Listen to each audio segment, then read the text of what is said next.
بسم اللہ الرحمن الرحیم۔ محترم سامعین، مفکر اسلام صاحب تفہیم القرآن جناب مولانا سید ابوالعلا مودودی مرحوم و مغفور کے قرآن مجید کے درسوں پر مشتمل پیغام قرآن کیسٹ سیریز کا آغاز ہم سورہ فاتحہ سے کر رہے ہیں۔ اس سلسلے میں چند تمہیدی گزارشات پیش خدمت ہیں۔ یہ ایک حسین اور معنی خیز اتفاق ہے کہ امام العصر سید مودودی نے 1932 میں ملت اسلامیہ کو قرآن حکیم کی دعوت اور پیغام سے روشناس کرانے کا آغاز جس ماہنامے سے کیا تھا اس کا نام بھی ترجمان القرآن تھا۔ اس کی پیشانی پر علوم قرآنی و حقائق فرقانی کا ذخیرہ کے الفاظ ثبت ہوتے تھے۔ اس رسالے کا تعارف کراتے ہوئے خود مولانا مغفور نے لکھا تھا کہ اس رسالے کا مقصد وحید اعلاء کلمت اللہ اور دعوت جہاد فی سبیل اللہ ہے۔ یہ رسالہ امت مسلمہ کو ایک نئی زندگی کی دعوت دیتا ہے اور اس کی دعوت کا خلاصہ یہ ہے کہ اپنے دل اور دماغ کو مسلمان بناؤ، جاہلیت کے طریقے چھوڑ کر اسلام کی صراط مستقیم پر چلو، قرآن کو لے کر اٹھو اور دنیا میں غالب بن کر رہو۔ پھر جب 1941 میں سید والا قدر نے اقامت دین کی عملی تحریک کا آغاز فرمایا تو اس کے چند ہی ماہ بعد انہوں نے اپنی شورائے آفاق تفسیر تفہیم القرآن لکھنے کا کام بھی شروع کر دیا۔ یہ انقلاب انگیز اور عہد آفریں تفسیر 30 سال کی شبانہ روز محنت کے نتیجے میں تکمیل کو پہنچی۔ اس طویل تحریکی زندگی کے دوران میں کوئی زمانہ ایسا نہیں گزرا جس میں مولانا مغفور نے تقریر و خطاب کے ذریعے سے بھی قرآن حکیم کا پیغام عام فہم انداز میں لوگوں تک پہنچانے کا کام جاری نہ رکھا ہو۔ یہ داستان اپنی جگہ طویل ہے، ہم اس کو صرف لاہور تک محدود کر رہے ہیں۔ قیام لاہور کے دوران میں مولانا مرحوم نے مختلف مقامات پر درس قرآن و حدیث کا سلسلہ جاری رکھا۔ یہ درس کبھی اسلامیہ پارک میں جاری رہا، کبھی مسجد رسول پورہ اچھرا میں، کبھی 5A ذیلدار پارک میں، کبھی ٹیمپل روڈ پر، کبھی جامع مسجد فتح محمد روڈ میں، کبھی برکت علی اسلامیہ ہال میں اور کبھی مسجد مبارک واقع عبد الکریم روڈ لاہور میں۔ مسجد مبارک میں درس قرآن کا آغاز ستمبر 1959 میں ہوا اور اس سلسلے کا آخری درس مولانا مغفور نے یہاں 7 ستمبر 1969 کو دیا۔ اس کے بعد موصوف کی مسلسل خرابی صحت کی بنا پر درس جاری نہ رہ سکا۔ پیغام قرآن کیسٹ سیریز کے تحت جتنے درس آپ تک پہنچیں گے ان سب کا تعلق اسی آخری سلسلہ درس سے ہے۔ مسجد مبارک کے سلسلہ درس کو بھی ہم 2 بڑے ادوار میں تقسیم کر سکتے ہیں۔ پہلا دور جو ستمبر 59 سے شروع ہوا اس میں درس قرآن کا آغاز سورہ قصص سے کیا گیا تھا جو 20ویں پارے کے آغاز میں آئی ہے۔ اس زمانے میں تفہیم القرآن سورہ نمل تک لکھی جا چکی تھی، اس لیے درس کا آغاز اس سے اگلی سورہ یعنی سورہ قصص سے کیا گیا تاکہ لوگ اس حصہ قرآن کے مطالب و مفاہیم سے بھی آگاہ ہو سکیں۔ ملک کے مخصوص سیاسی حالات کی بنا پر 5 جنوری 1964 کے بعد درس کا یہ سلسلہ معطل ہو گیا۔ اس زمانے تک اس سلسلہ درس میں 30ویں پارے کی تکمیل ہو چکی تھی۔ اس کے بعد شروع سے قرآن مجید کا آغاز کیا گیا تھا اور سورہ بقرہ کے 6 رکوع کی تفسیر جاری تھی۔ 2.5 سال کے طویل تعطل کے بعد مسجد مبارک میں درس قرآن کا دوسرا دور شروع ہوتا ہے۔ اس دور کا پہلا درس مولانا مغفور نے 12 جون 1966 کو دیا۔ اس درس میں موصوف نے سورہ قاف کے پہلے رکوع کی تفسیر بیان فرمائی۔ یہ سورہ 26ویں پارے کے آخری حصے میں آئی ہے۔ اس زمانے میں سید مرحوم سورہ الحجرات تک تفہیم القرآن لکھ چکے تھے اور سورہ قاف کی تفسیر لکھ رہے تھے۔ یہ سلسلہ درس چھوٹے بڑے وقفوں کے ساتھ 7 ستمبر 1969 تک جاری رہا۔ 7 ستمبر کا درس 30ویں پارے کی سورہ الانشقاق کی تشریح و تفسیر پر مشتمل ہے۔ اس طرح پہلے دور میں مولانا مغفور نے 11 پاروں کی اور دوسرے دور میں 3.5 پاروں کی یعنی کل 14.5 پاروں کی تفسیر بیان فرمائی۔ افسوس ہے کہ پہلے دور کے بہت کم درس ریکارڈ کیے جا سکے۔ یہ جاننا بھی دلچسپی سے خالی نہ ہوگا کہ سید مودودی اپنے اس ہفتہ وار درس میں قرآن مجید کے علاوہ حدیث مبارک کا درس بھی دیتے اور حاضرین کے سوالوں کے جوابات بھی ارشاد فرماتے۔ اس طرح مجموعی طور پر درس قرآن و حدیث میں 1.5 سے 2 گھنٹے تک کا وقت صرف ہوتا۔ ان مذکورہ درسوں میں سے سرے 10 صرف قرآن مجید کے درس پیغام قرآن کیسٹ سیریز کی شکل میں پیش کیے جا رہے ہیں۔ آخری گزارش ان کیسٹوں کی ریکارڈنگ کے فنی معیار کے بارے میں ہے۔ یہ امر واضح ہے کہ یہ درس باقاعدہ کسی اسٹوڈیو میں ریکارڈ نہیں کیے گئے تھے، اس لیے ان کی ریکارڈنگ میں اس معیار کی توقع نہیں کی جا سکتی جو ایک اسٹوڈیو کی ریکارڈنگ میں ہوتی ہے۔ یوں بھی پبلک مقامات پر ریکارڈ کی ہوئی چیزوں میں خارجی آوازوں اور شور و غل کا داخل ہو جانا ایک فطری امر ہے۔ کچھ ایسی ہی صورت مولانا مغفور کے ان ریکارڈوں میں بھی محسوس کی جا سکتی ہے، لیکن خدا کا شکر ہے کہ ان درسوں کی ریکارڈنگ بالعموم نہایت معیاری ہے۔ جہاں کہیں کوئی خاص کمی رہ گئی ہے اس کی وضاحت اس درس کے آغاز میں یا کسی اور مناسب مقام پر کر دی گئی ہے۔ اس طرح توقع ہے کہ یہ درس اپنی اہمیت اور افادیت کے پیش نظر پوری یکسوئی، اطمینان اور شرح صدر کے ساتھ سنے جائیں گے اور فہم قرآن کے سلسلے میں ایک نہایت قیمتی اور تاریخی سرمایہ متصور ہوں گے۔ محترم سامعین، ان تمہیدی گزارشات کے بعد اب سماعت فرمائیے سورہ فاتحہ کی تشریح و تفسیر۔ یاد رہے کہ جناب سید مودودی نے یہ درس 15 ستمبر 1963 کی صبح کو دیا تھا۔ خطاب فرما رہے ہیں جناب مولانا سید ابوالعلا مودودی رحمہ اللہ تعالی۔ آج سے اللہ تعالیٰ کی طرف سے نئے سرے سے قرآن مجید شروع کرتے ہیں۔ قرآن مجید میں یہ ہدایت فرمائی گئی ہے کہ فیضا قرأت القرآن فاستعذ باللہ من الشیطان الرجیم، جب تم قرآن پڑھو تو پہلے اللہ تعالیٰ کی پناہ مانگو شیطان رجیم سے۔ اسی حکم کی بنا پر قرآن مجید کی تلاوت کا آغاز اعوذ باللہ من الشیطان الرجیم سے کیا جاتا ہے۔ پہلے میں اسی چیز کی وضاحت کرنا چاہتا ہوں کہ یہ ہدایت کیوں دی گئی ہے۔ پناہ مانگنے میں آپ سے آپ کچھ باتیں شامل ہوتی ہیں۔ پناہ مانگنے کے عین مفہوم میں کچھ چیزیں شامل ہیں۔ ایک خود پناہ، دوسرے پناہ مانگنے والا، تیسرے وہ جس سے پناہ مانگی جائے۔ پناہ مانگنے والا پناہ ہمیشہ اس صورت میں مانگا کرتا ہے جبکہ اسے کسی خطرے کا احساس ہو۔ اگر خطرے کا احساس ہی نہ ہو تو پناہ کا کوئی تصور اس کے ذہن میں نہیں ہے، اور پناہ ہمیشہ اس سے مانگی جاتی ہے جس کے متعلق آدمی کو یہ اطمینان ہوتا ہے کہ یہ محفوظ کر سکتا ہے اس خطرے سے جس کا ہم احساس کرتے ہیں۔ جب تک یہ دونوں باتیں شامل نہیں ہوں گی آدمی کے ذہن میں نہ تو پناہ لینے کا تصور آئے گا اور نہ کسی کی طرف وہ توجہ کرے گا پناہ مانگنے۔ ظاہر بات ہے کہ اگر کسی آدمی کو پناہ لینے کی ضرورت کا احساس ہی نہ ہو تو وہ کبھی نہیں بھاگے گا، جیسے مثلا زلزلہ اچانک آتا ہے۔ چونکہ لوگوں کو احساس نہیں ہوتا اس کا کہ کوئی خطرہ پیش آنے والا ہے، اس وجہ سے لوگ اطمینان سے بیٹھے گئے۔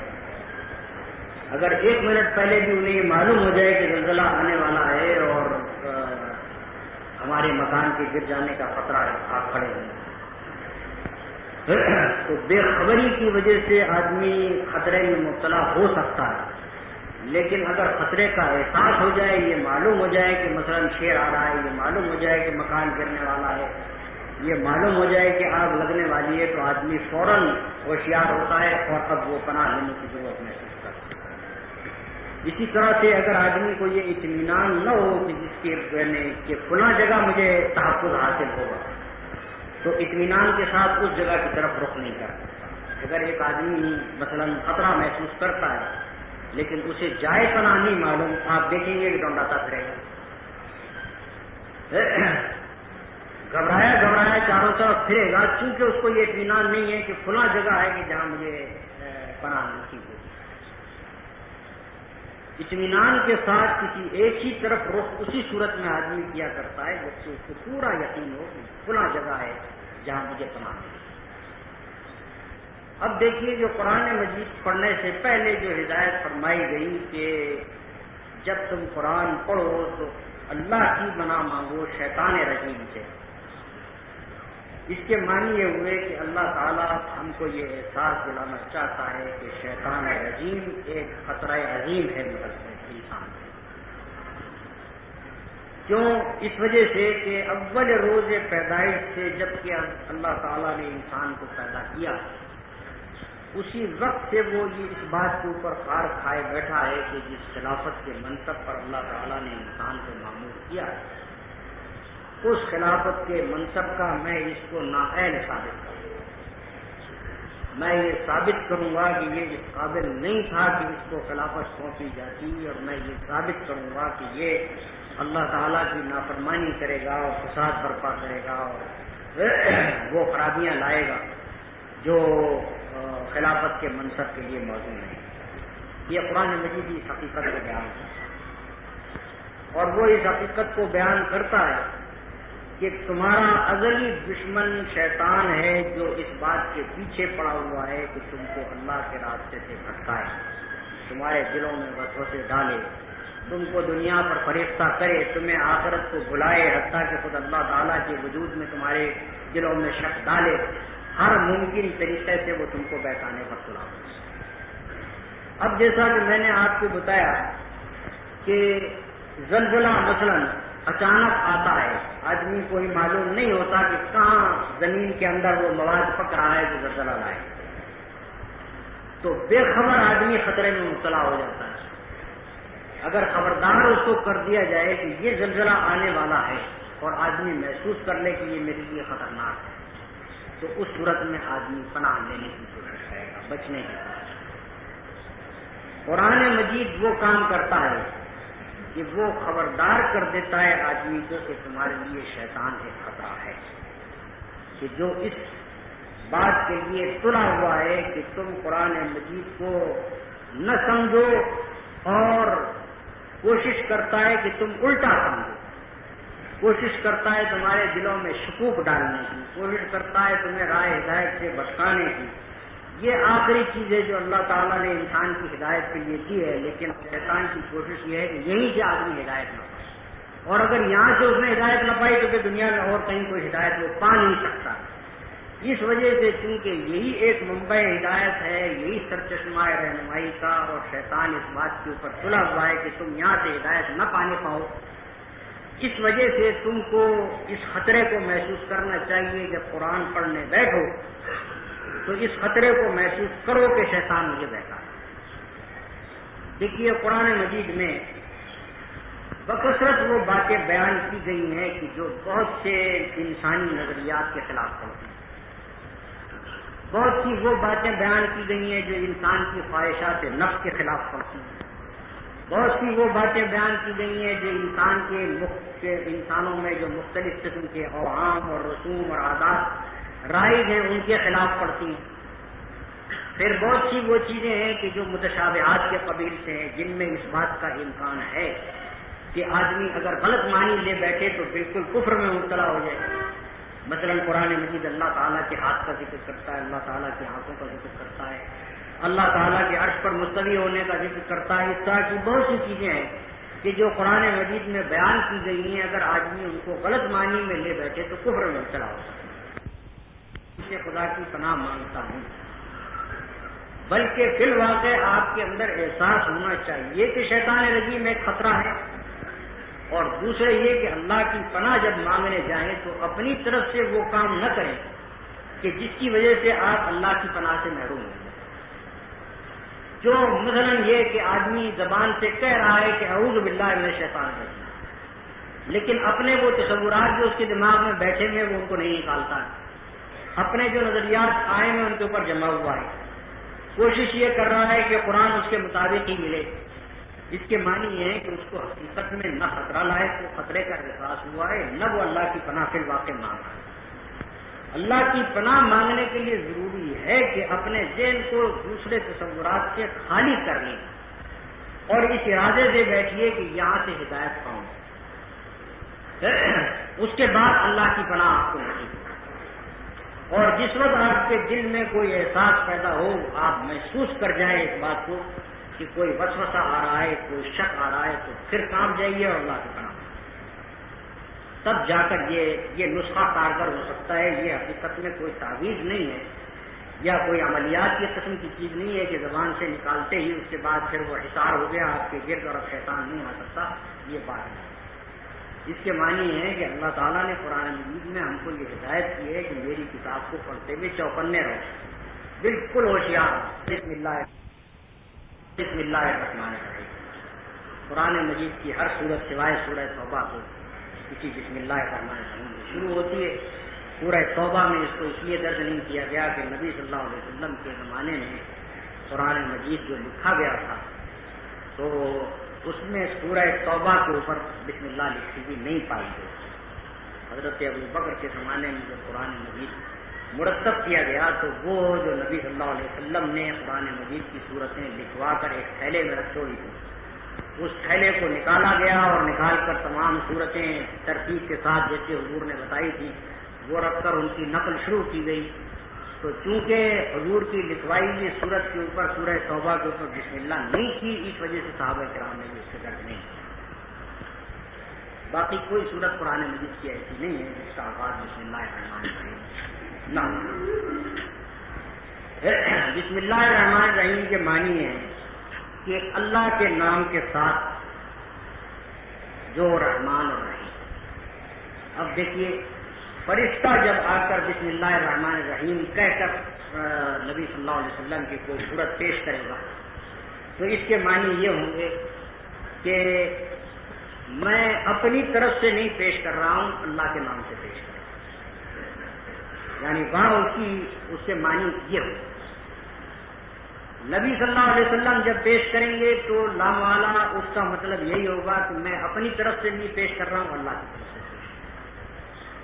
ہم جب بسم اللہ الرحمن الرحیم پڑھیں گے تو اس کے معنی ہے کہ میں شروع کر رہا ہوں اس کتاب کی تلاوت اللہ کے نام سے، اس اللہ کے نام سے جو رحمان الرحیم۔ اس فرق کو آپ ملحوظ رکھیں۔ ہم جب پڑھتے ہیں تو اس کے معنی ہے کہ ہم آغاز کر رہے ہیں اللہ کے نام سے۔ اللہ کے نام کے ساتھ آغاز کرنا اپنے اندر کئی معنی رکھتا ہے۔ ایک معنی اس کے یہ ہے کہ آدمی جب اللہ کے نام کے ساتھ کسی کام کو بھی شروع کرنے کا ارادہ کرے گا تو لام والا اگر فی الواقع وہ مومن ہے، اللہ پر یقین رکھتا ہے تو نیک نیتی کے ساتھ شروع۔ یہ ظاہر بات ہے کہ کوئی آدمی مثلا کوئی جیب کترا کسی شخص کی جیب کاٹتے ہوئے اپنا ہاتھ ڈالتے وقت بسم اللہ نہیں پڑھے گا۔ کوئی بدکار آدمی بدکاری کا ارتکاب کرنے سے پہلے بسم اللہ نہیں پڑھے گا اگر وہ مومن ہے۔ اور اگر کوئی شخص یہاں تک جاتا ہے تو اس کے نہایت شدید قسم کے فاسق و فاجر اور شدید قسم کے کافر ہونے میں کوئی شک نہیں ہے کہ جو ایک گناہ کا جس کو وہ جانتا ہے کہ اللہ نے اس کو منع کیا ہے اس کا آغاز کرتے ہوئے اللہ کا نام ہے۔ ظاہر بات ہے کہ آدمی نیک اور صحیح کام ہی کا آغاز بسم اللہ سے کرے، اور نیک اور صحیح کام کا آغاز جب وہ بسم اللہ سے کرے گا تو اس کے معنی یہ ہے کہ وہ زیادہ سے زیادہ جو نیک نیتی ممکن ہے اس کے ساتھ کرے۔ ایک کافر غالباً قرآن مجید کی اگر تلاوت کرے گا، قرآن مجید کو فرض کیجیے کہ وہ سمجھنا چاہتا ہے تو وہ بسم اللہ الرحمن الرحیم ممکن ہے کہ چونکہ یہاں لکھا ہوا ہے اس لیے وہ پڑھ لے، لیکن اس ارادے سے نہیں پڑھے گا کہ وہ اللہ کے نام کے ساتھ آتا۔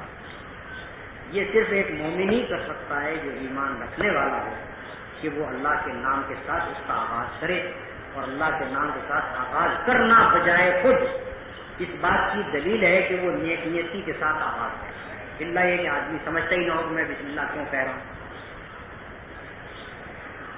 دوسری بات یہ ہے کہ جب بسم اللہ الرحمن الرحیم کہہ کر آدمی کسی کام نیک کام کا آغاز کرتا ہے، دنیا بھر کا اصول ہے کہ آپ کسی کی طرف توجہ کریں گے تو وہ آپ کی طرف توجہ کریں گے۔ جب آپ اللہ کی طرف توجہ کریں گے کوئی معنی نہیں ہے کہ اللہ تعالیٰ آپ کی طرف توجہ نہ کرے۔ جب آپ اللہ کا کلام شروع کرتے وقت اس کے نام سے اس کا آغاز کریں تو اللہ تعالیٰ کی رحمت اور اس کی تعریف اور اس کی توفیق بھی آپ کی طرف متوجہ ہے۔ تو بسم اللہ الرحمن الرحیم نیک نیتی کے ساتھ اگر کہہ کر قرآن مجید کا آغاز کیا جائے، پہلے آدمی نے اللہ کی پناہ مانگی شیطان رجیم سے، اس کے بعد اللہ کے نام سے وہ آغاز کر رہا ہے، تو اس کا لازمی نتیجہ یہ ہوگا کہ اللہ تعالیٰ کی رحمت آپ کی طرف متوجہ ہے۔ اور پھر اللہ تعالیٰ کا نام لیتے وقت اس کی جو بہترین جو صفات ہیں ان کا ذکر آدمی ہے۔ اللہ کی صفات تو بے شمار ہے، لیکن اللہ کی بہترین صفت جو ہے اس کی وہ رحمت ہے، اور آدمی کو سب سے بڑھ کر اس کی جس صفت سے امیدیں وابستہ ہیں وہ اس کی رحمت ہے۔ آدمی امیدیں وابستہ کرتا ہے، مگر مثلا اس کی کوئی صفت ہے قہار ہو تو وہ آدمی کے اندر خوف پیدا کرتی ہے۔ کوئی صفت ایسی ہے کہ جو آدمی کے اندر یہ احساس پیدا کرتی ہے کہ اس کی عظمت کتنی بڑی ہے، جیسے اس کا قادر مطلق ہونا۔ لیکن آدمی کی اللہ تعالیٰ کی جو صفت ہے رحمت کی وہ آدمی کے اندر امیدیں اور توقعات ابھارتی ہے، آدمی کے یاس کو دور کرتی ہے اور اس کو امید دلاتی ہے۔ تو وہ صفت یہاں بیان کی گئی کہ بسم اللہ الرحمن الرحیم، میں اللہ کے نام سے شروع کرتا ہوں جو رحمان اور رحیم ہے، یعنی دوسرے الفاظ میں اس کی رحمت سے یہ امید رکھتا ہوں کہ جب اس کے نام کے ساتھ میں شروع کر رہا ہوں تو قرآن کے فہم کے دروازے وہ میرے لیے کھولے، قرآن کو میرے لیے ذریعہ ہدایت بنائے گا، مجھے اس قابل بنائے گا کہ میں قرآن سے رہنمائی حاصل کروں۔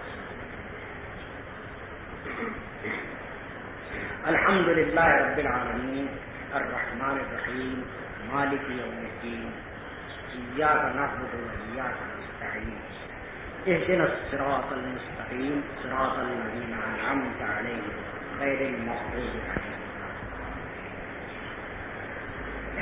تعریف ہے اللہ کے لیے جو سارے جہان والوں کا یا سارے عالموں کا یا دوسرے الفاظ میں ساری کائنات کا رب ہے،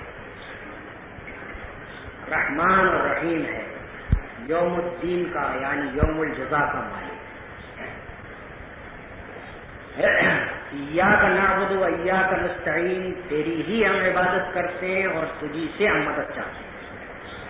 اہدنا الصراط المستقیم، ہماری رہنمائی کر سیدھے راستے پر، صراط الذین انعمت علیہم، ان لوگوں کا راستہ جن کے اوپر تو نے انعام کیا ہے، غیر المغضوب علیہم ولا الضالین، جو جن پر تیرا غضب نہیں ہوا ہے اور جو گمراہ نہیں۔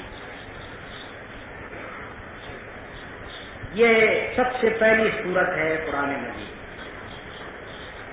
ترتیب میں بھی سب سے پہلی صورت ہے اور نزول میں بھی سب سے پہلی صورت ہے۔ اس سے پہلے کچھ آیات ضرور نازل ہوئی ہیں قرآن مجید کی، جیسے سورہ مزمل کی ابتدائی آیات، سورہ مدثر کی ابتدائی آیات، اقرأ باسم ربک الذی خلق، یہ متفرق آیات تو پہلے نازل ہوئی ہیں قرآن مجید میں، لیکن پوری صورت بیک وقت سب سے پہلے یہی ہے جو نازل ہے۔ اور اس کی بہت سی دلیلوں میں سے ایک دلیل یہ ہے کہ یہ سورہ فاتحہ آغاز سے نماز میں پڑھی جاتی ہے، اور نماز وہ اولین فریضہ ہے جو اہل ایمان پر ہر زمانے میں عائد ہوتا ہے۔ ایمان لانے کے بعد پہلا عمل جو فرض کیا گیا وہ نماز۔ اسلام کا آغاز ہوتے ہی یہ الگ بات ہے کہ 5 وقت کی نماز اس خاص شکل میں جو اب پڑھی جاتی ہے یہ بہت دیر میں فرض کی گئی، لیکن بجائے خود نماز یہ بالکل آغاز میں ایمان لانے کے بعد پہلا کام جو ہے وہ نماز۔ تو اس وجہ سے یہ بالکل ابتدائی صورت ہے، سب سے پہلی صورت یہی ہے۔ اس کو سورہ فاتحہ کہنے سے مطلب صرف اتنا ہے کہ وہ سورت جس سے قرآن مجید کا افتتاح، بعض لوگ اس کو قرآن مجید کا مقدمہ قرار دیتے ہیں، لیکن یہ بات میرے نزدیک صحیح نہیں۔ یہ الگ بات ہے کہ اس سورت میں جو مضامین بیان کیے گئے سارا قرآن مجید اس کی شرح ہے، سارے قرآن مجید میں اس کی وضاحت کی گئی، لیکن اس سورت کے جو الفاظ ہیں ان کو پڑھ کر یہ محسوس نہیں ہوتا ہے کہ یہ مقدمہ کتاب ہے، اور مقدمہ کتاب میں جو باتیں ہونی چاہیے وہ ساری اس سورت میں ہیں بھی نہیں۔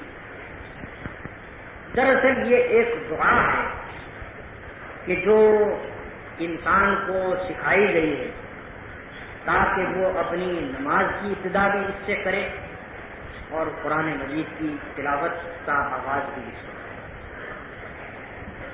اس کے الفاظ خود بتا رہے ہیں کہ یہ ایک دعا ہے۔ پہلے اللہ تعالیٰ کی تعریف کی گئی ہے اور اس کے بعد اللہ تعالیٰ سے دعا مانگی گئی ہے۔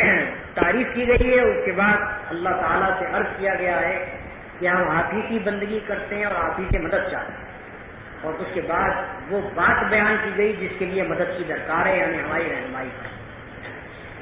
تو حقیقت میں سورہ فاتحہ ایک دعا ہے، اور یہ دعا اس لیے سکھائی گئی ہے کہ ایک انسان جب اللہ تعالیٰ کے لیے نماز پڑھنے کھڑا ہو تو پہلے یہ دعا مانگے پھر آگے،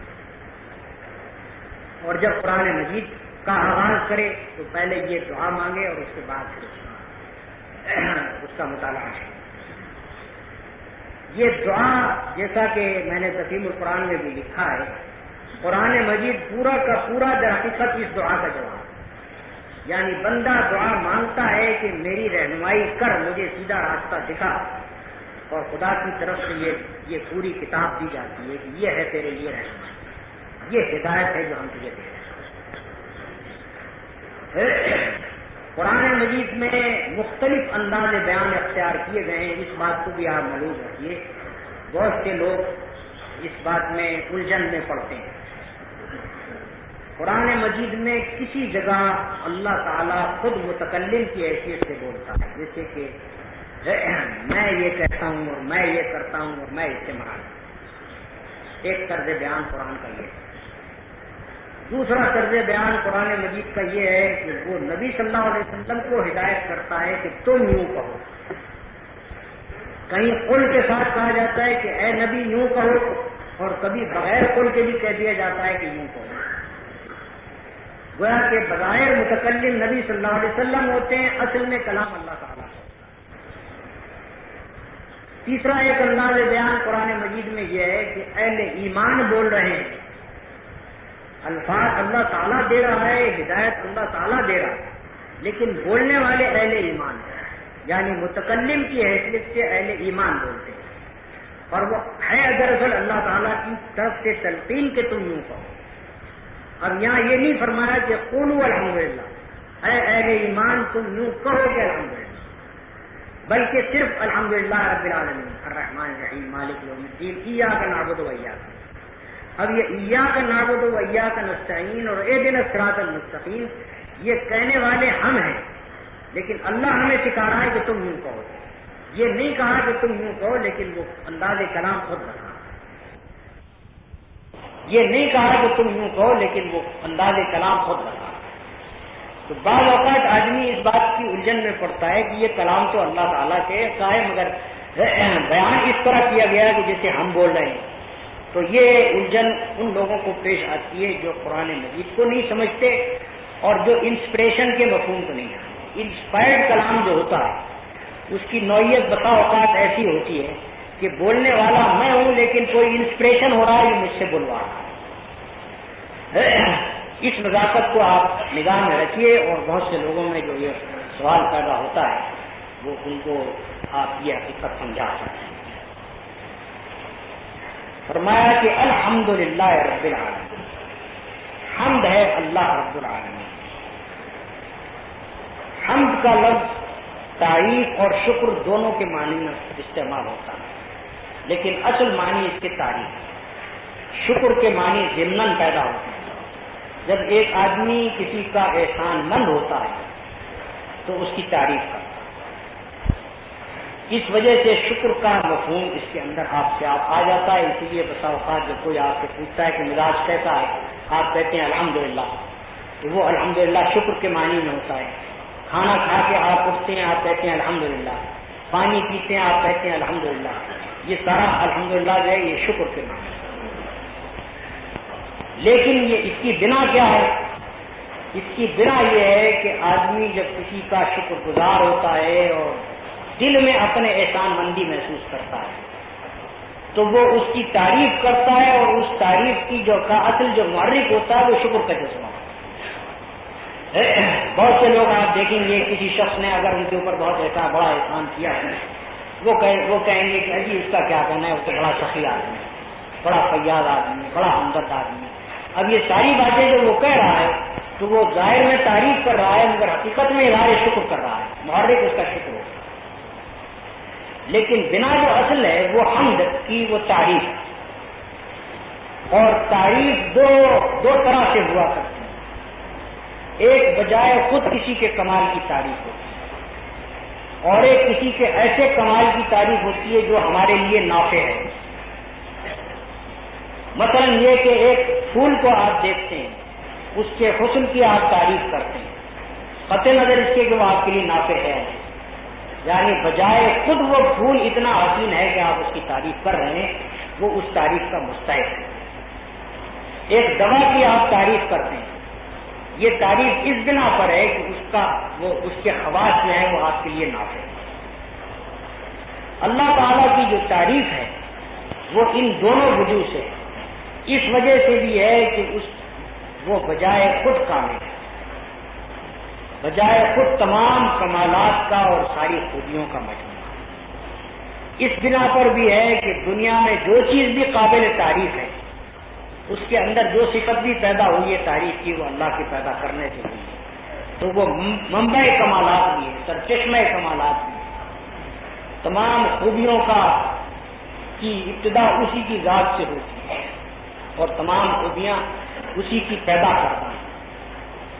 اور اس بنا پر بھی ہے کہ اس کی بے شمار صفات ایسی ہیں جو براہ راست ہمارے وجود کا سبب ہیں، براہ راست ہمارے لیے جو کچھ بھی ہم کو بھلائی پہنچتی ہے وہ اللہ تعالیٰ کی ذات سے پہنچتا ہے۔ تو ان فوائد و منافع کی وجہ سے بھی جو اللہ سے ہم کو پہنچتے ہیں ہم اس کی تعریف کرتے ہیں، اور بجائے خود اس کے کمالات کی بنا پر بھی تعریف کرتے ہیں، اور اس بنا پر بھی تعریف کرتے ہیں کہ جس چیز میں بھی جو کچھ کمال ہے اس کا سرچشمہ اس کے ساتھ۔ جب الحمدللہ کہا جائے تو اس کے اندر خود بخود یہ مفہوم شامل ہو جاتا ہے کہ حقیقت میں تعریف جس چیز کا نام ہے اس کا مستحق وہی ہے، یعنی دوسرا کوئی کسی تعریف کا مستحق نہیں ہے۔ دوسرا اگر تعریف کا مستحق ہے تو مجازاً مستحق، لیکن اللہ تعالیٰ بالذات مستحق ہے، اور حقیقت میں تعریف اگر پہنچتی ہے تو اسی کو پہنچتی ہے۔ مثلا آپ کسی چیز کو دیکھتے ہیں کہ بڑی اچھی بنی ہوئی ہے، جب آپ اس کی تعریف کرتے ہیں کہ کیا خوب بنی ہوئی ہے تو حقیقت میں اس کے بنانے والے کی تعریف کرتے ہیں، یعنی خود وہ چیز بجائے خود تعریف کی مستحق نہیں، بنانے والا تعریف کا مستحق ہے کہ جس نے اتنی اعلیٰ درجے کی چیز بنائی۔ تو جتنی چیزیں بھی ہیں جن کے اندر جن کی کوئی شخص تعریف کرتا ہے، حقیقت میں وہ ساری تعریف اللہ کی پہنچ ہے۔ تو الحمدللہ جب کہا، حمدن للہ نہیں کہا بلکہ الحمدللہ کہا، تو اس کے معنی ہے کہ تعریف جو کچھ بھی ہے وہ اللہ ہی کے لیے، کوئی دوسرا آدمی تعریف، کوئی دوسری ہستی تعریف کے مستحق نہیں۔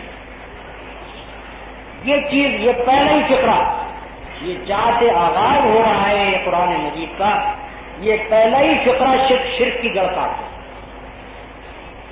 اگر تعریف کا مستحق اللہ کے سوا پھر کوئی نہیں ہے تو باقی وہ کون ہیں کہ جو معبود ہونے کے مستحق ہیں؟ ظاہر بات ہے کہ اگر تمام تعریف اللہ کے لیے ہے تو ظاہر بات تو یقیناً ساری عبادت بھی اللہ کے لیے، کوئی دوسرا کسی عبادت کا مستحق کیسے ہو سکتا ہے؟ جبکہ اگر اس میں کوئی کمال ہے بھی تو عطیہ ہے اللہ تعالیٰ کا، اپنا ذاتی کوئی کمال نہیں۔ ذاتی کمال جب اس کا نہیں ہے تو وہ عبادت کا مستحق کیسے ہو سکتا ہے؟ ایک نبی ہے بلا شبہ نہایت مقدس ہستی ہے، نہایت پاکیزہ ہستی ہے، لیکن کس بنا پر وہ قابل تعریف ہے؟ اس بنا پر کہ اللہ نے نبی بنایا۔ جب اللہ کا بنایا ہوا نبی ہونے کی وجہ سے وہ قابل تعریف ہے، اور جو کچھ اس کے کمالات ہیں وہ اللہ کے دیے ہوئے ہیں، تو معبود نبی کو ہونا چاہیے کہ اللہ کو ہونا چاہیے۔ اسی طرح سے دوسری جو ہستیاں بھی ہیں، اگر فرض کیجیے کوئی سے سورج کی عبادت کر رہا ہے، سورج کو روشنی کہاں سے ملی، سورج کو حرارت کہاں سے ملی، یہ انرجی جو سورج پھینک رہا ہے یہ کہاں سے حاصل ہوئی؟ اگر اس کا بنانے والا اللہ ہی ہے، اور ظاہر بات ہے کہ اللہ ہی ہے، تو معبود ہونے کا مستحق سورج نہیں ہے بلکہ اللہ ہے۔ تو اس طرح سے الحمدللہ کا لفظ خود شرک کی جڑ کا ہے، یہیں سے آغاز ہو جاتا ہے شرک کی کرنے اور توحید کے اسلام۔ اللہ کا لفظ جو ہے یہ قدیم زمانے سے عربی زبان میں اللہ رب العالمین کے لیے مخصوص ہے، یعنی عربی زبان میں جاہلیت کے زمانے میں اسلام کے آنے سے قبل دو الفاظ تھے، ایک الہ اور ایک الہ۔ الہ کا لفظ جو تھا وہ استعمال ہوتا تھا دیوتاؤں، بے شمار آلیہ تھے ان کو، وہ آلیہ اس کی جمع بھی آتی ہے، وہ کہا کرتے تھے کہ آلیہ اجعل الآلہۃ الہا واحدا، کیا سارے خداؤں کا ایک خدا بنا ڈالا؟ تو ان کی زبان میں ایک لفظ تھا الہ جو معبود کے لیے اور دیوتاؤں کے لیے استعمال ہوا، اور وہ بہت سارے تھے، بے حد و حساب تھے آلیہ۔ اور جب وہ کہتے تھے الہ، وہ خاص الہ، تو اس سے مراد سب سے بڑا خدا جو ان کے ذہن میں، یعنی ساری کائنات کا پیدا کرنے والا اور خود ان معبودوں کا پیدا کرنے والا، وہ ان الہوں کے متعلق ان کا یہ عقیدہ تھا کہ ان کا خالق بھی اللہ تعالیٰ ہے۔ تو وہ الہ کا لفظ بولتے تھے، یہاں تک کہ کثرت سے استعمال کے وہ الہ کا اللہ استعمال کیا، اور اللہ کی کوئی جمع ان کے یہاں نہیں تھی۔ آلیہ الہ کی جمع تھی لیکن اللہ کی کوئی جمع ان کے یہاں نہیں تھی۔ معلوم ہوا وہ خود بھی اس کو مانتے تھے کہ اللہ بہت سارے نہیں ہیں، اللہ تو ایک ہی ہے، البتہ الہ بہت سارے۔ یہ اللہ کا لفظ جو ہے قدیم ترین زمانے سے عربی زبان میں اللہ تعالیٰ کا اسم ذات قرار پایا۔ قرآن مجید کے نزول سے پہلے بھی اللہ کا لفظ ان کے یہاں اسی معنی میں استعمال ہے، اور دنیا کی دوسری قومیں جو ہیں مشرکین، ان کے یہاں بھی اللہ کے لیے الگ الفاظ ہیں اور دوسرے خداؤں کے لیے الگ الفاظ۔ انگریزی میں یہ فرق کر دیا گیا ہے کہ چھوٹے جی سے لکھا جائے تو گاڈ دیوتا کے معنی میں اور اس کی جمع آتی ہے، بڑے جی سے جب لکھا جائے تو وہ اللہ تعالیٰ کے لیے استعمال ہوتا ہے، اس کی کوئی جمع نہیں آتی، یعنی بڑے جی والے کو گاڈ کبھی نہیں لکھا جائے گا انگریزی زبان میں۔ اسی طرح سے دوسری جو زبانیں ہیں ان کے اندر اللہ تعالیٰ کے لیے الگ نام ہیں اور الہوں کے لیے الگ نام ہیں۔ قرآن مجید جس بات کے لیے آیا ہے وہ یہ ہے کہ صرف اللہ ہی ایک الہ ہے، دوسرا الہ نہیں، اور اسی لیے یہاں فرمایا کہ ساری حمد جو ہے وہ اللہ کے لیے مخصوص ہے، کوئی تمہارے آلیہ ہیں ان کو کوئی حمد نہیں پہنچتی۔ الحمدللہ رب العالمین، تعریف اللہ ہی کے لیے جو رب العالمین ہے۔ عالم کی جمع ہے عالمین، عالم کی جمع عوالم بھی آتا ہے اور عالمین بھی آتا ہے، اور عالم کہتے ہیں پوری مخلوق کو بھی، تمام مخلوقات کے لیے بھی عالم کا لفظ بولا جاتا ہے، اور مخلوقات کی ایک ایک صنف کو بھی عالم ہے، مثلا عالم انسانی یعنی نوع انسانی، عالم حیوانات یعنی انواع حیوانات، عالم نباتات، عالم جمادات، تو عالم مخلوقات کی ایک ایک صنف کے لیے بھی بولا جاتا ہے۔ عالمین مخلوقات کی تمام اصناف، جس قسم کی بھی مخلوق اس دنیا میں پائی جاتی ہے ان سب کا رب ہے۔ دوسرے الفاظ میں جیسے میں نے آپ کو کہا ترجمے میں کہ رب العالمین کے معنی ساری کائنات کا رب کے معنی عربی زبان میں مختلف استعمالات ہیں رب کے. رب کا لفظ مالک کے معنی میں استعمال ہوتا ہے. خود قرآن مجید میں ہے کہ رب العرش العظیم، تو عرش عظیم کا مالک. عربی زبان میں ویسے بھی استعمال ہوتا ہے رب الدار، گھر کا مالک، رب الغنیمہ، بکریوں کا مالک. تو رب کا لفظ عربی زبان میں مالک کے لیے بکثرت استعمال ہے. اسی طرح سے رب کا لفظ عربی زبان میں پرورش کرنے کے معنی میں بھی استعمال ہے، پروردگار کے معنی. وہ کہ جو پرورش کر رہا ہو، پال رہا ہو، پوس رہا ہو، اس کو رب ہے. اسی طرح سے رب سردار کے معنی میں بھی استعمال ہوتا ہے، یعنی کسی خاص گروہ کا جو سردار ہے وہ اس گروہ کا رب کہلائے. یہ قدیم استعمال ہے عربی. رب حاکم کے معنی میں بھی استعمال ہوتا ہے، فرمانروا کے معنی میں بھی استعمال ہوتا ہے. چنانچہ قدیم زمانے کے جو مشرکین تھے وہ من جملہ اور بہت سے ارباب کے خود ملک کے بادشاہ کو بھی رب کہا کرتے ہیں. قرآن مجید میں بھی ان کے اس فعل کا ذکر آیا ہے، جیسے فرعون کے متعلق یہ چیز آئی ہے. تو رب کا لفظ مختلف معنوں میں استعمال ہوا ہے، اور قرآن مجید یہ بتاتا ہے کہ تمام معنوں میں رب اللہ تعالیٰ ہی ہے. مالک کے معنی میں بھی اللہ تعالیٰ ہی ہے، پرورش کرنے والے کے معنی میں بھی رب اللہ تعالیٰ ہے، سردار کے معنی میں بھی رب اللہ تعالیٰ ہے، فرمانروا کے معنی میں بھی رب تعالیٰ ہے. یعنی ہم اس ایک رب کے سوا کسی رب کو نہیں جانتے، نہ پروردگار کے اعتبار سے، نہ مالک کے اعتبار سے، نہ فرمانروا. تو حمد ہے اللہ رب العالمین کے لیے جو تمام کائنات کا مالک ہے اور فرمانروا. الرحمن الرحیم، جو رحمان اور رحیم ہے. یہاں دیکھیے اللہ تعالیٰ کی 3 صفات بیان کی ہیں. ایک اس کا رب العالمین ہونا، دوسرے اس کا رحیم اور رحمان ہونا، اور تیسرے مالک یوم الدین. پہلی صفت جو بیان کی گئی اس کے اندر یہ بتایا گیا کہ اللہ تعالیٰ کی حیثیت اس کی مخلوقات کے مقابلے میں کیا ہے. یہ نہیں ہے کہ اللہ تعالیٰ محض خالق ہو، پیدا کر کے اس نے چھوڑ دیا ہو کہ جاؤ جہاں جو کچھ تمہارا جی چاہے کرو، جس کی چاہو بندگی کرو، جس کی چاہو غلامی کرو، جس کے احکام کے اوپر چاہو چلو، خود اپنی مرضی کے مطابق جو چاہو کرتے ہیں. ایسا نہیں ہے. وہ محض خالق نہیں بلکہ رب بھی ہے. پیدا کرنے کے بعد اس نے یوں ہی آزاد چھترے گئے مہار کی طرح نہیں چھوڑ دیا ہے، یا پیدا ہونے کے بعد جیسے ہندوؤں کے یہاں پن کر دیا جاتا ہے کہ ایک بیل کو چھوڑ دیا وہ جہاں چاہے کرتا رہے، تو اس نے پیدا ہونے کے بعد تمہیں پن نہیں کر دیا، بلکہ وہ رب ہے ساری کائنات. دوسری جو اس کی صفت بیان کی گئی وہ رحمت، اور رحمت کی صفت کو بھی پورے مبالغے کے ساتھ بیان کی.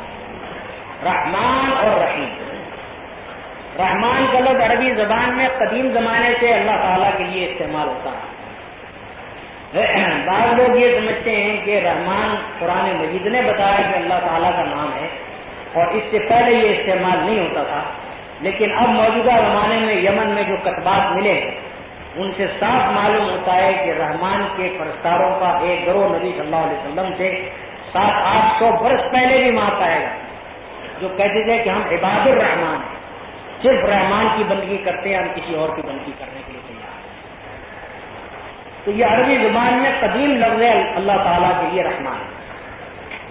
رحمان کے لفظ میں انتہائی مبالغہ ہے، رحمت کی انتہا، بے حد و حساب رحمت، اس کے لیے رحمان کا لفظ ہو رہا ہے. ہمیشہ عربی زبان میں قاعدہ ہے کہ جب ایک مادے کے اندر جتنے الفاظ حروف بڑھتے چلے جائیں گے اتنی زیادہ اس کے معنی میں مبالغہ ہوگا. تو رحیم یہ کمتر درجے کا لفظ ہے، رحمان زیادہ یعنی وسط اور زیادہ مبالغہ استعمال. تو انتہائی مبالغے کا لفظ استعمال رحمان کرنے کے بعد پھر رحیم کا لفظ استعمال. اس کے وجوہ میں بہت سے مفسرین نے مختلف باتیں بیان کی. بات کہتے ہیں کہ رحمان الدنیا رحیم الآخرہ، یعنی اللہ تعالیٰ دنیا میں رحمان ہے کیونکہ کافر و مومن سب کے اوپر اس کی رحمت عام ہے، لیکن آخرت میں وہ رحیم ہوگا یعنی اس کی جو رحمت ہے وہ صرف اہل ایمان تک محسوس ہے، کفار اس کی رحمت کے مستحق نہ رہے، اور مختلف معنی مفسرین نے بیان کی۔ لیکن میرا اطمینان جس بات کے اوپر ہوتا ہے وہ یہ ہے کہ رحمان کا لفظ اگرچہ مبالغے کا لفظ ہے عربی زبان میں، لیکن اللہ تعالیٰ کی رحمت کو بیان کرتے ہوئے یہ مبالغے کا لفظ بھی کافی محسوس نہیں ہے۔ اس وجہ سے ایک لفظ اور استعمال کیا تاکہ اور زیادہ اس معنی میں شدت پیدا ہو۔ اور آپ مختلف زبانوں میں دیکھیں گے کہ یہ طرز استعمال موجود ہے کہ کسی چیز کی ایک صفت بیان کر کے آپ اگر یہ محسوس کرتے ہوں کہ جن الفاظ میں میں نے بیان کیا ہے یہ الفاظ اس صفت کے بیان کرنے کے لیے کافی نہیں، تو اس کے بعد ایک اور لفظ اسی معنی کا آپ اس کے ساتھ بولیں تاکہ اس کی شدت کو آپ کنوے کر سکیں۔ تو یہی بات یہاں بھی پائی جاتی ہے کہ رحمان کا لفظ بول کر بھی جب اللہ تعالیٰ کی رحمت کا ذکر ہو تو رحمان کا لفظ بول کر بھی تشنگی محسوس ہوتی ہے کہ یہ کافی نہیں ہے، اس وجہ سے ایک لفظ اور بول کر اس کی شدت پوری طرح سے بیان۔ واقعہ یہ ہے کہ جیسا کہ قرآن مجید میں بھی آتا ہے اور احادیث میں بھی آتا ہے کہ اللہ تعالیٰ کی رحمت جو ہے وہ ہر چیز پر ہے، حتیٰ کہ اس کے اپنے غضب پر بھی ہے۔ اس دنیا میں جو کچھ بھی ہمدردی آپ کہیں پاتے ہیں ظاہر بات ہے کہ اس کا سرچشمہ اللہ تعالیٰ کی رحمت ہے۔ اگر ایک ماں بچے کو پرورش کر رہی ہے تو اس وجہ سے کہ اللہ تعالیٰ نے رحم اس کے دل میں ڈال دیا ہے، اللہ تعالیٰ نے اپنی اولاد کے لیے شفقت پیدا کر دی ہے، ورنہ ظاہر بات ہے کہ ماں سے بڑھ کر بچے کے دشمن کوئی نہ ہو، کیونکہ اس کا خون چوس کر تو وہ پرورش پائی، اس نے نہایت تکلیف دے کر وہ پیدا ہوا، جب تک پیٹ میں رہا تکلیف دیتا رہا، باہر نکلنے کے بعد مدتوں اس کا جینا اور اس کا کھانا اور پینا اور اس کا چین سب کچھ آرام کیا، لیکن وہ ہے کہ اس پر جان دیے دیتی ہے، وہ ہے کہ اپنی جان سے بڑھ کر اس کو عزیز رکھ رہی ہے، یہاں تک کہ اس کو خطرہ پیش آئے تو اپنے آپ کو قربان کر دیتی ہے اس کے اوپر۔ یہ کیا چیز؟ یہ اللہ تعالیٰ کی رحمت ہے کہ جو انسانوں کی پرورش کے لیے اس نے ماں کے دل میں ڈال دی۔ اسی طرح سے دنیا میں جہاں کہیں بھی کوئی رحمت پائی جاتی ہے، کوئی رحم ہے، شفقت ہے، ہمدردی ہے، وہ ساری کی ساری اس کا سرچشمہ اللہ تعالیٰ کی رحمت۔ اللہ تعالیٰ نے اپنے رحم کا پرتو جس چیز کے اوپر جتنا ڈال دیا اتنے اس کے اندر رحم دیا، ورنہ وجود میں پتھروں کے اور یہاں کچھ نہ ہو، انسان بھی ہوتے تو پتھر کی طرح سمجھیں گے۔ اور دنیا میں جس طرف بھی آپ نگاہ ڈالیں جو کچھ بھی مخلوقات کو مل رہا ہے اللہ کے رحم کی وجہ سے۔ اللہ تعالیٰ اگر چاہے بھوکا مار دے، اللہ تعالیٰ اگر چاہے تو طرح طرح کی آفات میں مبتلا کر دے، لیکن یہ مخلوقات جو دنیا میں جی رہی ہے وہ اس کی رحمت کی وجہ سے، وہ رحم فرما رہا ہے، اس وجہ سے لوگوں کو دنیا کو رزق بھی مل رہا ہے اور دنیا کو پرورش کا اور آسائش کا سامان ہے۔ تو دوسری صفت اللہ تعالیٰ کی بیان کی گئی رحمان رحیم، اور تیسری صفت بیان کی گئی مالک یوم الجزا کا مالک، وہ دن کے جب کہ انسانوں کا حساب کتاب ہوگا اور ان کو جزا دی جائے گی۔ یہاں دین کا لفظ جزا کے معنی میں استعمال ہوا ہے، عربی زبان میں دین کے کئی معنی ہیں اور ایک معنی اس کے جزا ہے۔ اس کی رحمت کا ذکر کرنے کے بعد مالک یوم الدین کہنے کا مدعا یہ ہے کہ اس کی رحمت کے بھروسے پر گناہگار نہ ہو جائیں، اس کی رحمت کے بھروسے کے اوپر نافرمانیاں نہ کرنا شروع۔ رحیم بھی ہے اور اس کے ساتھ عادل بھی ہے، یوم الدین کا مالک، دونوں چیزوں کو ملحوظ رکھیے۔ اس کی ربوبیت کا جب احساس ہو تو اس کی عظمت کا احساس ہونا چاہیے کہ ہم اس کی ملکیت ہیں، اس کے محکوم ہیں، وہ ہمارا فرمانروا اور آقا ہے۔ اس کے بعد اس کی رحمت کا احساس یہی وہ چیز ہے کہ جو آدمی کو امید دلاتی ہے، جس کی وجہ سے آدمی اس کے دامن میں پناہ لینے کے لیے دوڑتا اور اس سے مدد مانگتا۔ تیسری چیز آدمی کے اندر یہ احساس ہونا چاہیے کہ مجھے اس کے سامنے جواب دے۔ مالک یوم الدین خود بخود اس مفہوم کو ظاہر کرتا ہے کہ کوئی دن ہے جب کہ جزا ہوگی اور ہم کو اس کے سامنے اپنا حساب دیں۔ اور مالک کا لفظ استعمال کیا، اس کے معنی ہے کہ تمام اختیارات اس روز بالکل لیا اس کے ہوں، پورا اختیار ہوگا کہ جس کو چاہے سزا دے دے، جس کو چاہے چھوڑ دے۔ یہ الگ بات ہے کہ وہ سزا بھی دے گا تو انصاف کی بنا پر دے گا، چھوڑے گا بھی تو انصاف کی بنا پر۔ ظلم کسی کے ساتھ نہیں کرے گا، لیکن مالک یوم الدین کہنے کے معنی ہے کہ کسی دوسرے میں یہ ہستی نہیں ہے کہ اس کے انصاف کے معاملے میں دخل دے، بالکل یہ اختیارات اس کے ہوں گے۔ کوئی ایسا نہیں ہوگا کہ جو کھڑے ہو کر یہ کہے کہ یہ میرا ہے، اس کو ذرا میری خاطر چھوڑ دیجیے۔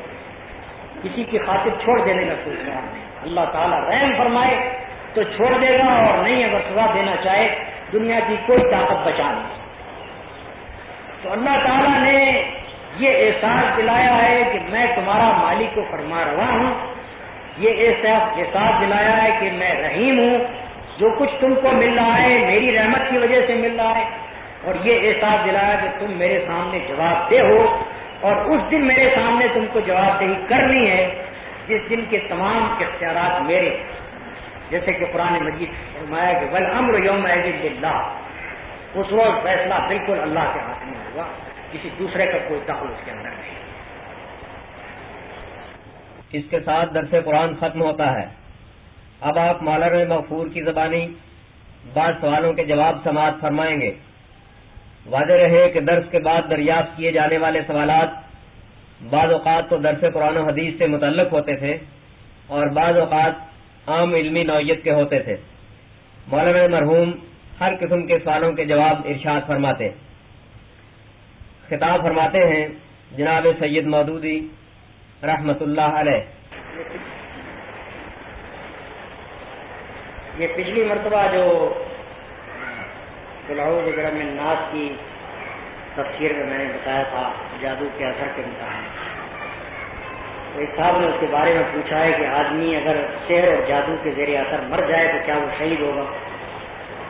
وہ اسی طرح سے شہید کی تاریخ میں آئے گا جیسے کسی شخص کو گولی مار کے مار دی جائے۔ اگر فرض کیجئے کہ جادو کا اثر اس قدر شدید کسی پر ہو جائے کہ وہ مر جائے تو ظاہر بات ہے کہ وہ تو بے گناہ مقتول ہے۔ امام مالک کی حدیث ہے کہ حضور نے ارشاد فرمایا کہ سال میں جہنم 2 مرتبہ 2 مختلف قسم کے سانس لیتی ہے، ایک سرد ایک گرم۔ سرد سانس دنیا میں سردی کے اثرات پھیلاتا ہے اور گرم سانس گرمی کی تخلیق کا سبب بنتا ہے۔ اس حدیث میں اشکال یہ ہے کہ پھر تمام دنیا میں سردی اور گرمی کے اثرات یکساں طور پر کیوں نہیں پھیلتے؟ کہیں کم کہیں زیادہ ہونے کی کیا وجہ ہے؟ اصل میں بڑی ایک مصیبت ہے کہ کلام کے مدعا کو سمجھے بغیر سوالات کیے جاتے ہیں۔ نبی صلی اللہ علیہ وسلم کے اس ارشاد کا مطلب علم موسمیات کا ایک مضمون بیان کرنا نہیں تھا کہ موسم کیسے پیدا ہوتے ہیں، اور نہ کوئی علم موسمیات کی کوئی نبی صلی اللہ علیہ وسلم نے کلاس کھولی تھی کہ اس میں بتایا کہ یہ بتانا آپ چاہتے ہو کہ گرمی دنیا میں کیسے آتی ہے اور سردی کیسے آتی ہے۔ در حقیقت نبی صلی اللہ علیہ وسلم کا کام خلق خدا کو راہ راست بتانا، اصل مقصد جس کے لیے آتا ہے۔ اور آج دنیا کی ہر چیز سے آدمی کو وہ سبق دینے کی کوشش کرتے تھے جو انسان کو راہ راست کی طرف لے جائے۔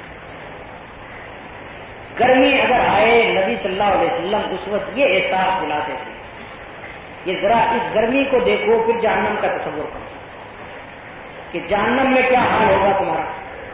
جیسے کہ قرآن مجید میں ہی آیا ہے کہ جنگ تبوک کے موقع کے اوپر جب سخت گرمی کے زمانے میں نبی صلی اللہ علیہ وسلم صحابہ کرام کو لے کر نکلنے لگے تو بہت سے منافقین نے یہ معذرت کی کہ سخت گرمی کا زمانہ ہے، ہم سے سفر نہیں ہو سکے گا۔ تو اللہ تعالیٰ قرآن مجید میں فرماتا ہے کہ قل نار جہنم اشد حرا، اے نبی ان سے کہو کہ جہنم کی آگ اس گرمی سے زیادہ سخت ہے کہ جو یہاں عرب کے سب سے ریگستان میں تم محسوس کر رہے ہیں۔ تو نبی صلی اللہ علیہ وسلم نے یہ احساس دراصل دلایا ہے کہ یہ دنیا کی گرمی جو تم کو پریشان کرتی ہے یہ جہنم کی گرمی کا ایک ہلکا سا اثر ہے۔ کم سے کم ہلکی سے ہلکی جو گرمی جہنم کی ہو سکتی تھی اس کا ایک یوں سمجھیے کہ اس کی ایک پھونک یہاں آ گئی ہے جو تم کو اس شکل میں تکلیف محسوس ہوتی۔ اسی طرح سے گرمی کو جہنم کے بعد رشتے انتہائی سرد ہوں گے، جسے قرآن مجید میں بھی اشارہ کیا گیا ہے۔ تو جہنم کے بعد خطے انتہائی سرد ہوں گے، ان کی تکلیف اسی طرح ہوگی جیسے کہ آپ کی ہوتی ہے۔ سردی کی شدت قریب قریب وہی اثرات ڈالتی ہے جو آپ کی ہوتی ہے۔ تو جاڑے کی سردی میں حضور یہ احساس دلا دیتے کہ ذرا جہنم کے ٹھنڈے حصوں کا خیال کرو۔ اصل مقصود جہنم سے ڈرانا ہے، نہ کہ محکمہ موسمیات کی معلومات فراہم کر کے دینا۔ سوال کیا ہے کہ آپ نے فرمایا ہے کہ ہمارے اسپتالوں میں مریضوں کے پاس آخری وقت بھی کوئی مولوی نہیں بھیجا جاتا، کیا آپ کا مطلب یہ ہے کہ اسپتالوں میں نرسوں کے ساتھ ساتھ ہر ایک مریض کے لیے ایک ایک مولوی بھی مقرر کیا جائے؟ میں بالکل حیران ہوں، ظاہر بات ہے جن صاحب نے یہ سوال کیا ہے وہ اس موقع کے اوپر موجود ہوں گے جب میں نے یہ بات کہی، اور آپ سب لوگ موجود تھے، اکثر آپ میں سے ہوں گے۔ میں نے اس کے اندر مشن اسپتالوں کی مثال بھی دی تھی کہ مشن اسپتالوں میں پوری کوشش کی جاتی ہے کہ مریض عیسائی نہیں اور کسی مذہب کا بھی اس پر اپنے مذہب کی تبلیغ اس مرض کے دوران میں کرتے ہیں۔ شرح بائبل رکھ دی جاتی ہے، ان کے جو پریچر ہیں، واعظین اور مبلغین، وہ چکر کاٹتے رہتے ہیں، ایک ایک مریض کے پاس کسی نہ کسی طرح پہنچتے ہیں، اس کو ان کے نزدیک جو ان کا دین ہے وہ اس کے سامنے اس کو پیش کرتے ہیں۔ پھر کوئی عیسائی مریض اگر مرنے لگتا ہے، لازماً پادری اس کے پاس جائے گا اور آخر وقت میں اس کو تلقین کرے گا۔ اچھا، اب جائیے ذرا مشن اسپتال میں، کیا ایک ایک مریض کے لیے واقعی نرس کی طرح پادری بھی مقرر ہوتے ہیں؟ جو انتظامات وہ کر سکتے ہیں، سوال یہ کہ ہمارے یہاں کیوں نہیں ہو سکتے؟ پھر یورپ اور امریکہ کے اندر اسپتالوں میں جو لوگ مرنے والے ہوتے ہیں، مرتے ہوئے آدمی کی تلقین کے لیے اب بھی ڈائریا جب ہو گئے یہ لوگ اور دنیا فرش بن گئے، اس وقت بھی اب تک یہ کہ مریض کے پاس ایک آدمی ایک پادری جاتا ہے، یہاں تک کہ جس کو پھانسی کی سزا ہوتی ہے تو پھانسی کی سزا کے لیے کرسی پر بٹھانے سے پہلے اس کے پاس پادری جاتا اور جا کر اس کو تلقین کرتا۔ کیا ہر مریض کے لیے ایک ایک پادری الگ الگ ہوتا ہے یا ہر پھانسی پانے والے کے لیے الگ الگ ہوتا ہے؟ یہاں آ کر ہم کیوں نہیں انتظام کر سکتے اس بات کا کہ ہمارے اسپتالوں میں جو مریض آتے ہیں، جس طرح سے ہم ان کے علاج کی فکر کرتے ہیں، اسی طرح سے 2-4 آدمی اس کام کے لیے مقرر کیے جائیں کہ وہ ہسپتال میں رہیں، لوگوں کو خدا کا خوف دلائیں، لوگوں کو تلقین کریں، ہدایت کریں، ان کو وہ وقت ہوتا ہے آدمی کے اوپر اثر ڈالنے کا۔ عیسائی آ کر اپنے اسپتالوں میں کیوں مریض کی حالت کے مریض پر اس حالت میں تبلیغ کرتے ہیں؟ اس وجہ سے کہ اس وقت آدمی کے جذبات رقیق ہوتے ہیں، وہ اثر قبول کرنے کے لیے تیار ہیں۔